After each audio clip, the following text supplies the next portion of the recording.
അസ്സലാമു അലൈക്കും വറഹ്മത്തുള്ളാഹി വബറകാതുഹു. മുഅ്മിനീങ്ങളെ ബഹുമാനപ്പെട്ട അനസ് റളിയല്ലാഹു അൻഹു പറയാണ്, അന്ന റജുലൻ ഖാല ലിന്നബിയ്യി സ്വല്ലല്ലാഹു അലൈഹി വസല്ലം, ഒരാൾ വന്നുകൊണ്ട് മുത്തുനബിയോട് പറയാണ്, ഔസിനി, എനിക്ക് നല്ലൊരു ഉപദേശം പറഞ്ഞു തരണം.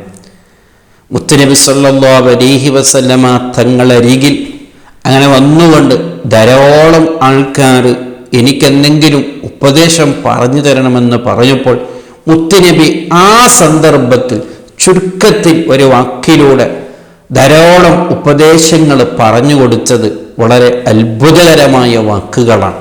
അങ്ങനെ അതുപോലെ തന്നെ ഈ മനുഷ്യരും മുത്തുനബിയോട് ഇങ്ങനൊരു വാക്ക് പറഞ്ഞപ്പോൾ മുത്തുനബി പറയാണ്, ഫഖാല ഖുദിൽ അംറ ബിത്തദ്ബീരി. വല്ലാത്തൊരു വാക്കാണ്. ഏതൊരു കാര്യം നീ ചെയ്യുമ്പോൾ നീ ചിന്തിക്കണേ, ചിന്തിച്ച് ചെയ്യണേ എന്ന് ബഹുമാനപ്പെട്ടവർ ഓർമ്മപ്പെടുത്തുകയാണ്. പലപ്പോഴും നാം ദുനിയാവിൽ അനുഭവിക്കുന്ന വിഷമങ്ങളും ബുദ്ധിമുട്ടുകളൊക്കെയും നാം ചെയ്തു കൂട്ടിയ നമ്മുടെ പ്രവർത്തനത്തിൻ്റെ പ്രതിഫലമാണ്. നാം ചിന്തിക്കാതെ പലതും നാം ചെയ്തതാണ്. നാം ചിന്തിക്കാതെ പലതും നാം പ്രവർത്തിച്ചതാണ്. ഇന്ന് നാം വിഷമിക്കുന്ന വിഷമങ്ങളോ ബുദ്ധിമുട്ടുകളോ വേദനകളൊക്കെയും അതാണ് മുത്തുനബി പറഞ്ഞത്, നീ ഏതൊരു കാര്യം ചെയ്യുമ്പോൾ ചിന്തിച്ചിട്ട് ചെയ്യണേ. എന്നിട്ട് പറയുന്നു, ഫഇൻ റഅയ്ത ഫീ ആഖിബതിഹി ഖൈറ ഫഅംദിഹി. എങ്ങനെയാണ് ചിന്തിക്കേണ്ടത് അതും കൂടി മുത്തുനബി പഠിപ്പിക്കുകയാണ്. കേവലം നീ ചിന്തിച്ച് ചെയ്യണമെന്ന് പറയാതെ തന്നെ മുത്തുനബി പറയുന്നു, ഏതൊരു കാര്യം ചെയ്യുമ്പോൾ നീ ചിന്തിക്കുന്നത് എന്താണ്?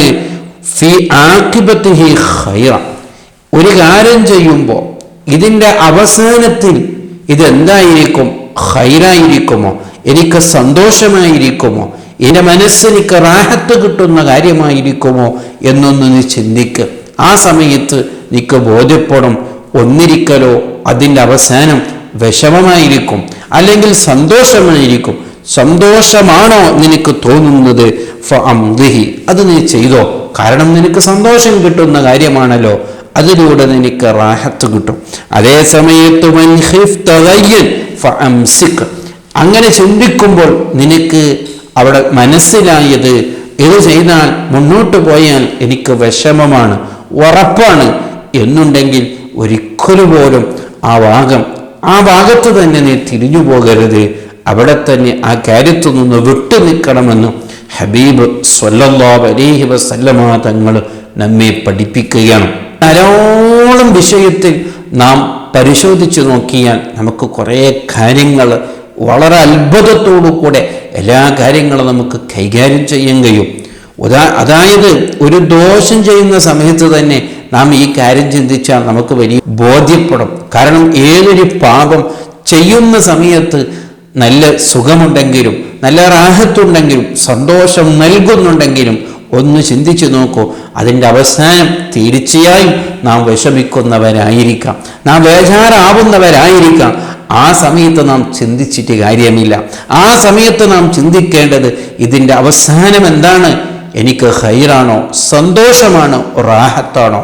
അപ്പം ഏതൊരു കാര്യം, ഒരു സംസാരിക്കുന്ന സമയത്ത് തന്നെ ഞാൻ ഈ സംസാരിച്ചതിൻ്റെ പേരിൽ വിഷമിക്കേണ്ടി വരുമോ, ദുഃഖിക്കേണ്ടി വരുമോ? അല്ല, എനിക്ക് ഈ സംസാരിച്ചതിൻ്റെ പേരിൽ സന്തോഷമേ ഉണ്ടാവുകയുള്ളൂ. ഇങ്ങനെ എല്ലാ കാര്യത്തിൽ നാം ഇങ്ങനെ ചിന്തിച്ചിട്ടാണ് ഖുദിൽ അംറ ബിത്തദ്ബീർ. വല്ലാത്തൊരു വാക്കാണ്. ഏതൊരു കാര്യം ചിന്തിച്ച് ചെയ്യണം. ആ അവസാനം എനിക്ക് ഖൈറാണെങ്കിൽ അത് ചെയ്യുക, അല്ലേ അതൊന്നും ഒരിക്കലും ആ ഭാഗത്ത് തന്നെ നീ തിരിഞ്ഞു പോകരുത് എന്ന് ഹബീബ് സ്വല്ലല്ലാഹു അലൈഹി വസല്ലമ തങ്ങൾ പഠിപ്പിക്കുകയാണ്. നമ്മുടെ ജീവിതത്തിലെ എല്ലാ കാര്യങ്ങളുമായി, എല്ലാ പ്രവർത്തനങ്ങളുമായി ഈ കാര്യം, ഈ ഉപദേശമൊന്ന് തട്ടിച്ചു നോക്കിയാൽ നമുക്ക് കുറേ പാഠങ്ങൾ കിട്ടും, കുറേ ഉപദേശങ്ങൾ അതിലൂടെ നമുക്ക് മനസ്സിലാകും. മുത്തുനബിയുടെ വാക്കുകൾ അങ്ങനെയാണല്ലോ. ധാരാളം വിശദീകരണങ്ങൾ പറയപ്പെടാവുന്ന വിഷയമാണല്ലോ മുത്തുനബിയുടെ ഹദീസ്. ഈ കാര്യം വളരെ ഗൗരവത്തോടു കൂടെ ചിന്തിക്കുക. ഖുദിൽ അംറ ബിത്തദ്ബീർ. ചിന്തയോടുകൂടെ എല്ലാ കാര്യങ്ങളെ നാം സമീപിക്കുക. അല്ലാഹു സുബ്ഹാനഹു വ തആല ആ നല്ല ഉപദേശം ഉൾക്കൊള്ളാൻ അവൻ തൗഫീക്ക് നൽകുമാറാവട്ടെ. അസ്സലാമു അലൈക്കും വറഹ്മത്തുള്ളാഹി വബറകാതുഹു.